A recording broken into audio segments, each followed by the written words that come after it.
आज का हमारा टॉपिक है प्लेजेंटा प्रीविया। सबसे पहले देखते हैं क्या है ये। Placenta previa is a condition where the placenta is implanted in the lower uterine segment partially or completely covering the internal cervical os causing painless antepartum bleeding। क्या अर्थ है इसका?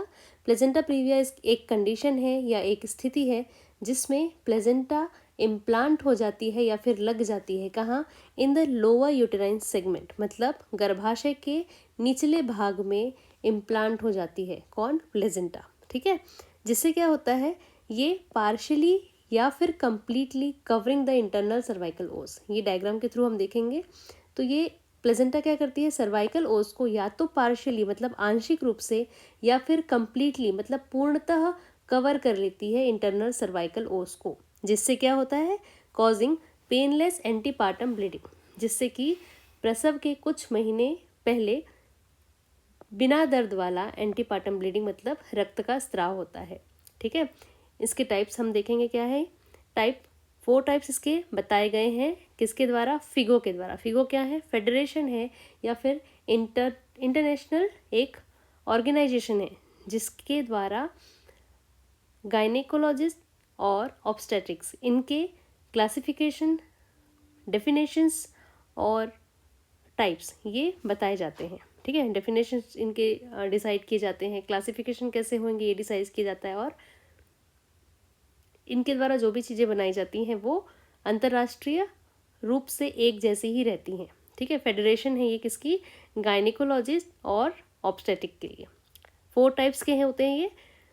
टाइप 1 जिसमें लोअर साइड होता है, ठीक है, लो लाइनिंग प्लेजेंटा बोलते हैं इसको। Type 2 marginal previa. Type 3 partially previa. Type 4 complete previa. ठीक है, टाइप 1 में क्या होता है, प्लेजेंटा इन लोअर सेगमेंट। हम डायग्राम के थ्रू देखते हैं ये टाइप 1।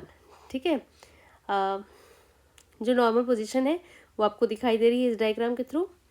इस पे प्लेजेंटा अपनी सही जगह पे है। ठीक है, ये नॉर्मल पोजीशन होती है और सर्विक्स है ये।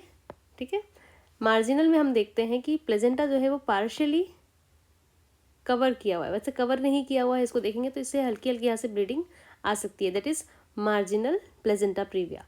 पार्शियल में क्या होता है, हल्का सा ये सर्वाइकल ओस को ये कवर करके चल रहा है यहाँ पे, है ना, तो यहाँ से भी ब्लीडिंग दिखाई देती है हमको, लेकिन पार्शियली है। मार्जिनल से थोड़ा ज़्यादा कवर किया हुआ है।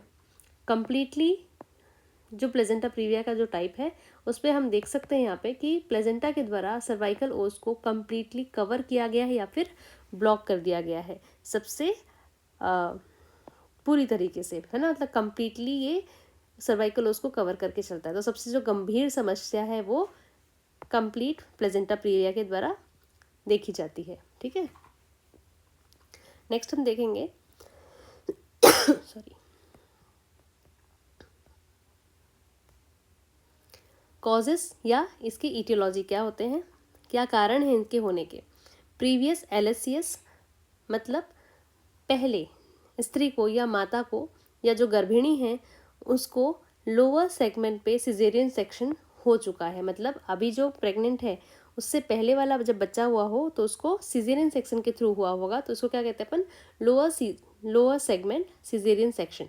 मतलब हो सकता है कि अगर गर्भाशय है ये मान के चलते हैं ना, तो यहाँ से काट के बच्चा निकाला जाता है सिजेरियन सेक्शन में, तो जब ये कटा हुआ पार्ट है ना, तो ये इसको सिला जाता है ऊपर से इसको, तो अंदर ये स्कार बना होता है। ठीक है, स्कार रहता है इस पर, तो हो सकता है कि प्लेजेंटा जब इम्प्लांट हो रही है तो इस स्कार को लग जाती है, मतलब इस स्कार पे ही वो इम्प्लांट हो जाती है और वहीं ही वो डेवलप होने लगती है। तो ये भी एक रीज़न है कि अगर मतलब ये कंडीशन हो सकती है ना, तो प्रीवियस एलएससीएस अगर हुआ है तो भी ये चांसेस रहते हैं या कॉज बना रहता है कि इसके कारण भी प्लेजेंटा प्रीविया देखी जाती है।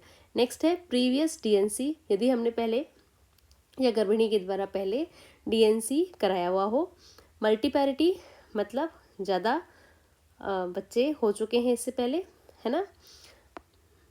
मैटरनल एज यदि 35 ईयर्स से एबव हो, ये भी एक कारण हो सकता है। मल्टीपल प्रेगनेंसी या लार्ज प्लेजेंटा। मल्टीपल प्रेगनेंसी का अर्थ यहाँ पे है कि 2 या 2 से अधिक अगर बच्चे हो रहे हैं, मतलब ट्विंस या ट्विंस से अधिक बच्चे देखे जाते हैं, जैसे कि 3 या 4 आजकल आपने सुना होगा ये चीज़ें, ठीक है। तो ये भी एक कारण हो सकता है कि लार्ज अगर प्लेजेंटा है तो वो भी प्लेजेंटा प्रीविया बनाने के चांसेस उसमें बढ़ जाते हैं, ठीक है। तो कौन कौन हुआ, प्रीवियस LSCS हो गया है, मतलब जिसमें स्कार है और स्कार के कारण वहाँ पे प्लेजेंटा क्या करती है, इम्प्लांट हो जाती है। प्रीवियस अगर DNC कराया गया है, ठीक है, डायलिटेशन एंड क्यूरेटिव जिसको बोलते हैं अपन। मल्टीपैरिटी मतलब 4 से 5 बच्चे पहले हो चुके हैं, ठीक है। मैटरनल एज यदि 35 से एबव है तो, और मल्टीपल प्रेगनेंसी है, लार्ज प्लेजेंटा, जिसके कारण हो सकता है कि प्रीविया होने के चांसेस होते हैं, ठीक है। रिस्क फैक्टर हम कहाँ पे देख सकते हैं, या जोखिम भरे जो कारण है वो क्या हो सकते हैं। प्रीवियस प्लेजेंटा प्रीविया, यदि हो सकता है कि इस प्रेगनेंसी के पहले भी हमको या जो गर्भिणी है उनको प्लेजेंटा प्रीविया देखा गया हो। प्रीवियस सी सेक्शन, इसकी हम बात कर चुके हैं LSCS के बारे में। मल्टीपल प्रेगनेंसी, इसकी हम बात कर चुके हैं कि जो 4 से 5 बच्चे जिसके हुए हैं, है ना, या मोर देन 4 चिल्ड्रंस अगर हो चुके हैं पहले तो, ठीक है। IVF कॉन्सेप्शन अगर है तो इसके चांसेस थोड़े से बढ़ जाते हैं, इसके बारे में हम नेक्स्ट वीडियो में डिस्कस करेंगे। स्मोकिंग या ऐसी अदर हैबिटेट जिसके द्वारा किसी भी प्रकार से यूटेरस को अफेक्ट किया जाता है प्रेगनेंसी के समय पे, ठीक है। डायबिटीज़, ये इससे क्या होता है कि प्लेजेंटा जो है वो लार्ज होता है, ठीक है। ये हम एक टॉपिक है हमारा जो कि हम डिस्कस करेंगे आगे, ठीक है। अभी आप सिर्फ इसको रिस्क फैक्टर पे ध्यान रखेंगे, ठीक है। डायबिटीज़ अगर है तो हम प्लेजेंटा प्रीविया को एक कंडीशन या प्लेजेंटा प्रीविया के लिए पहले से तैयार रहते हैं कि ऐसा हो सकता है कि दिक्कत हो सकती है, ठीक है। यूटेराइन फाइब्रॉइड या फिर यूट्रस में किसी भी प्रकार के अनामलीज है, इसके कारण भी प्लेजेंटा प्रीविया देखने को मिलता है, कोई भी प्रकार की अनामलीज या फिर असामान्यता है तो, ठीक है। नेक्स्ट हम देखेंगे सिम्टम्स और इसके डायग्नोसिस। सिम्टम्स क्या होते हैं इसके, पेनलेस, ये पेनलेस होता है मतलब किसी प्रकार का दर्द नहीं है। दर्द क्यों नहीं है, क्योंकि जब पीरियड आते हैं या मेंस्ट्रुअल ब्लड आता है तो वो हमारी एंडोमेट्रियम रप्चर होकर टूटता है, तो वहाँ से मसल्स टूटती हैं, इसलिए वहाँ पे दर्द होता है। यहाँ पे क्या हो रहा है, प्लेजेंटा है और प्लेजेंटा हमारी प्लेजेंटा से रिसाव हो रहा है। तो सबसे इम्पॉर्टेंट है कि यदि अगर प्रेग्नेंट लेडी आके आपको ऐसा बोलती हैं कि 7वें 8वें महीने में, है ना, मतलब डिलीवरी से पहले कुछ महीने पहले, कि हमको ब्लड आ रहा है लेकिन हमको दर्द नहीं हो रहा है, तो ये एक चांसेस बनते हैं कि ये फिर प्लेजेंटा प्रीविया हो सकता है। तो सबसे पहला सिम्टम ये है कि ब्लड आ रहा है या ब्लीडिंग हो रही है लेकिन उसमें दर्द नहीं है, ठीक है। सडन होता है, मतलब ये अचानक होने वाला है ना, ऐसा नहीं है कि प्रेगनेंसी हुई या कंसीव हुआ और तब से स्टार्ट हो गया, तो कभी भी हो सकता है, किसी भी महीने में ये स्टार्ट हो सकता है। ब्राइट रेड का कलर का ब्लड होता है, जबकि कई बार ऐसा देखा जाता है कि मेंस्ट्रुअल ब्लड जो होता है वो ब्राउनिश कलर का या ब्लैकिश कलर का होता है। लेकिन अगर ये प्लेजेंटा से होने वाला ब्लीडिंग है या प्लेजेंटा से निकलने वाला ब्लड है तो ये ब्राइट रेड कलर का होगा और वेजाइनल ब्लीडिंग होगी, ठीक है। सबसे इंपॉर्टेंट यहाँ पे आपको ये सिम्टम्स याद रखने हैं, जो कि है पेनलेस, दर्द नहीं होता और ब्लड का कलर जो है वो ब्राइट रेड होता है, ठीक है। रिकरेंट ब्लीडिंग एपिसोड्स होते हैं, मतलब ये बार बार होने वाली ब्लीडिंग है, लगातार 2 से 3 दिन हुई फिर रुक गया, फिर लगातार 2 से 3 दिन हुई रुक गया, तो ये रिकरेंट है, बार बार हो जाता है। थोड़ा ब्लीडिंग हुई फिर रुक गया, ब्लीडिंग हुई फिर रुक गई, ऐसे होता है, ठीक है। तो रिकरेंट ब्लीडिंग एपिसोड इसमें देखे जाते हैं। Soft non tender uterus, uterus को अगर आप बाहर से टच करेंगे तो ये बहुत मुलायम होगा और दर्द रहित होगा, किसी भी प्रकार का कोई दर्द इसमें देखा नहीं जाता है, ठीक है। और माल प्रेजेंटेशन, जिसमें हम देखते हैं ब्रीच या फिर ट्रांसफर प्रेजेंटेशन होती है, इसकी बच्चे की स्थिति सही नहीं होना, ठीक है। सिफेलिक पोजीशन नहीं होती है, ब्रीच प्रेजेंटेशन या फिर ट्रांसवर्स प्रेजेंटेशन होने के कारण ऐसा हो सकता है कि ये भी एक सिम्टम दिखाई देता है प्रीविया के लिए, ठीक है। Fetal distress if severe bleeding, हो सकता है कि बहुत ज़्यादा ब्लीडिंग होने पर फीटल जो है वो डिस्ट्रेस हो जाए या फिर किसी प्रकार की कोई नुकसान हो सकता है, ठीक है। डायग्नोसिस के लिए हम इसको क्या देखते हैं, अल्ट्रासाउंड जो है वो इन्वेस्टिगेशन फर्स्ट चॉइस है, ठीक है। चॉइस ऑफ इन्वेस्टिगेशन क्या है, अल्ट्रासाउंड या USG कराई जानी, जिसके द्वारा हम इसको डायग्नोस कर सकते हैं, जो कि डॉक्टर्स की फर्स्ट चॉइस होती है, ठीक है। TVS या ट्रांस वेजाइनल स्कैन जो मोस्ट एक्यूरेट होती है ना, सबसे ज़्यादा पसंद की जाने वाली तो USG है, जो नॉर्मल कम खर्चे में आपको दिखाई देती है, लेकिन जो TVS है, ट्रांस वेजाइनल स्कैन, इसमें क्या होता है, मशीन के द्वारा या प्रॉप के द्वारा वेजाइना के थ्रू हम चेक करते हैं प्रीविया को, ठीक है। ये मोस्ट एक्यूरेट होती है क्योंकि ये डायरेक्ट जितना ज़्यादा से ज़्यादा आप यूट्रस के पास पहुँच कर उसको देख सकते हैं, है ना, तो वो किसके थ्रू होती है, TVS, ट्रांस वेजाइनल स्कैन के थ्रू देखी जाती है, जो कि मोस्ट एक्यूरेट होती है।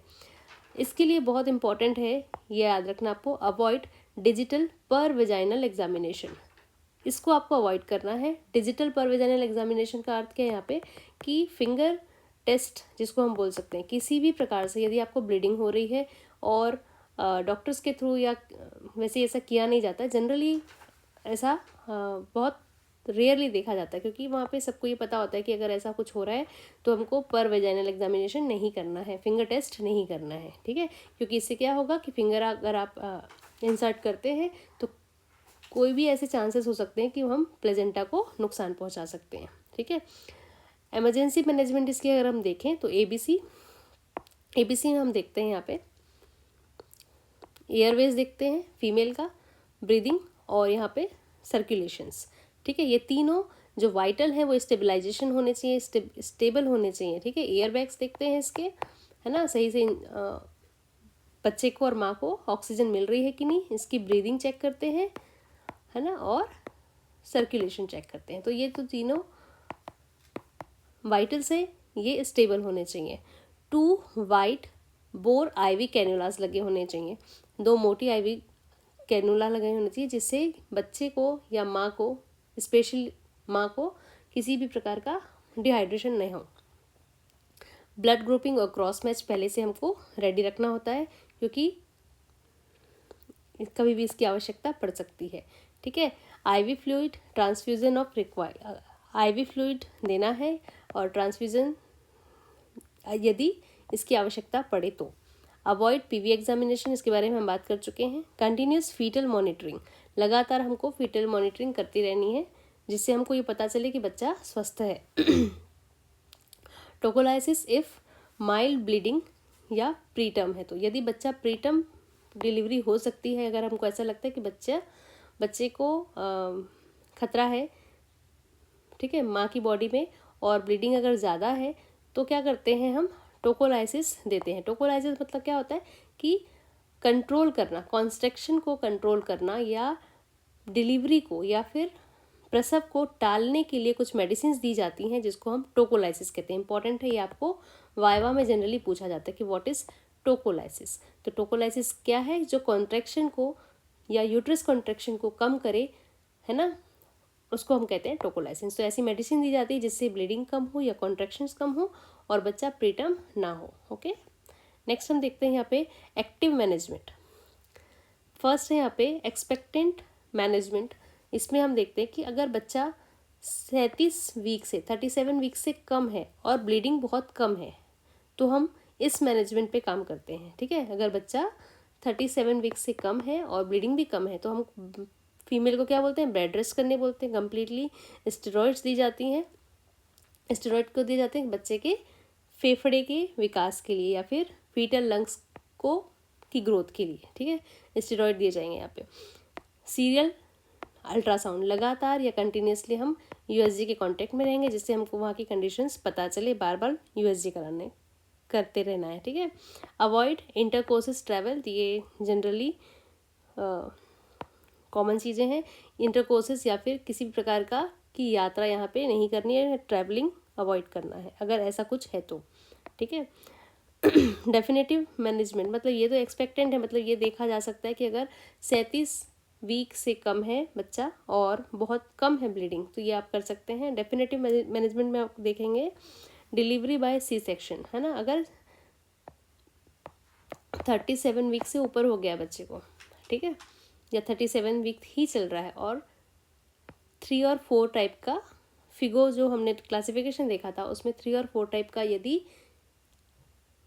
प्रीविया है, ठीक है, पार्शियली और लेटरल नहीं है, मतलब पार्शियली कवर्ड है और फुली कवर्ड है, तो हम क्या कर सकते हैं, 3 और 4 टाइप का यदि प्रीविया है तो हम C-सेक्शन की तरफ जाते हैं, ठीक है। ट्रायल करेंगे किसके लिए, of labour only in minor previa. यदि 1 और 2 टाइप का प्रीविया है तभी हमने क्या करना है, नॉर्मल डिलीवरी के लिए ट्राई करना है। ओके, नेक्स्ट हम देखते हैं यहाँ पे एडवांस या फिर surgical management. C section with control placental handling. C section is most safest. यदि किसी प्रकार की कोई असामान्यता है या एनामली है ना, प्रीविया या फिर यूट्रस में, तो हम सी सेक्शन को सेफ डिलीवरी का पाथ मानते हैं। ठीक है, यूटेराइन डीवेस्कुलराइजेशन देखते हैं यहाँ पे एडवांस्ड में। बलून टेम्पोनेट, ये भी हम पीपीएस में भी हम देख चुके हैं कि बलून टेम्पोनेट से क्या करते हैं, ब्लीडिंग को रोकने के लिए इसका यूज़ किया जाता है। Uterine artery ligations. Surgical management आपको पीपीएस में भी सेम मिलेंगे जो कि यहाँ पे प्रीविया में देखा जाता है। ठीक है, तो प्लेजेंटा का नियंत्रण करते हैं यहाँ पे और बैलून टेम्पोनेट का यूज़ करते हैं। सेम यहाँ पे भी यही रूल है, ब्लीडिंग को रोकने के लिए बैलून टेम्पोनेट किया जाता है। यूटेराइन आर्टरी लाइगेशन की जाती है। इंटरनल इलियक आर्टरी का लाइगेशन किया जाएगा और यदि बहुत अधिक ब्लीडिंग है तो पेरिपार्टम हिस्टेक्टोमी की जाती है। ठीक है, मतलब ये लास्ट रिसॉर्ट है हमारा कि अगर किसी भी प्रकार की दवाई या मैनेजमेंट काम नहीं आती है तो हमको फिर लास्ट में हिस्टेक्टोमी ही करना पड़ता है। ठीक है, कॉम्प्लिकेशंस यहाँ पे देख सकते हैं हम, कॉम्प्लिकेशन क्या हो सकते हैं। मैटरनल हेमरेज या फिर शॉक हो सकता है, मतलब बहुत ज़्यादा माँ को क्या होगा, बहुत ज़्यादा ब्लीडिंग के कारण हेमरेज हो सकता है या शॉक हो सकता है। प्रीटर्म लेबर हो सकता है कि बच्चा समय से पहले ही डिलीवर्ड हो जाता है। माल प्रेजेंटेशन, माल प्रेजेंटेशन का अर्थ होता है कि प्लेजेंटा जब नीचे ओस में आके लग गया तो हो सकता है कि बच्चा जो है वो ब्रीच प्रेजेंटेशन में हो जाए, है ना, या किसी मतलब सिफेलिक में नहीं होकर किसी भी अलग प्रकार का प्रेजेंटेशन उसका देखा जा सकता है। ठीक है, प्लेजेंटा एक्रेटा स्पेक्ट्रम, ये बहुत इंपॉर्टेंट है। इसमें क्या होता है, 3 प्रकार के एक्रेटा, पर एक्रेटा और इंक्रेटा ये देखे जाते हैं। ठीक है, इसमें क्या होता है, एक्रेटा मतलब ये होता है कि जो प्लेजेंटा है वो किस में लग जाएगा, मायोमेट्रियम में लग जाएगा। ठीक है, इंक्रेटा में आप देखेंगे कि प्लेजेंटा जो है मायोमेट्रियम में के अंदर घुस जाता है। ठीक है, एक होता है एक्रेटा, एक्रेटा। ठीक है, एक होता है इनक्रेटा और एक होता है प्रीक्रेटा। तो एक्रेटा में क्या होता है कि प्लेजेंटा जो है वो मायोमेट्रियम में इम्प्लांट हो जाएगा, मतलब ऊपर लग जाएगा। ठीक है, जबकि इनक्रेटा में क्या होगा कि वो मायोमेट्रियम के अंदर धंस जाएगा बहुत अच्छे से। ठीक है, और परक्रेटा में क्या होता है कि वो बाहर, मतलब जो कोई भी मसल्स हैं, ठीक, इसमें एक मिनट, एक्रेटा में होगा मायोमेट्रियम से चिपका हुआ रहेगा। इनक्रेटा में क्या होता है कि मायोमेट्रियम के अंदर घुस जाएगा और परक्रेटा में क्या होता है कि यूटेराइन वॉल को क्रॉस कर देता है।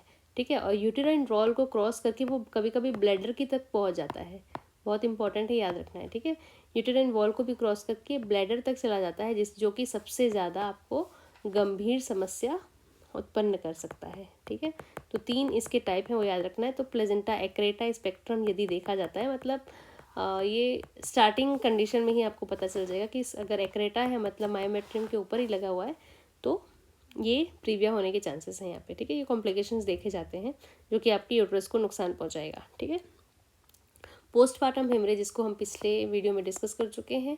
तो इसके कारण क्या होता है कि यदि प्लेजेंटा का कोई भी पार्ट, छोटा सा भी पार्ट यदि डिलीवरी के बाद भी आपके यूट्रस में है तो वो पीपीएस होने के चांसेस उसके बन सकते हैं। Thanks for watching this video.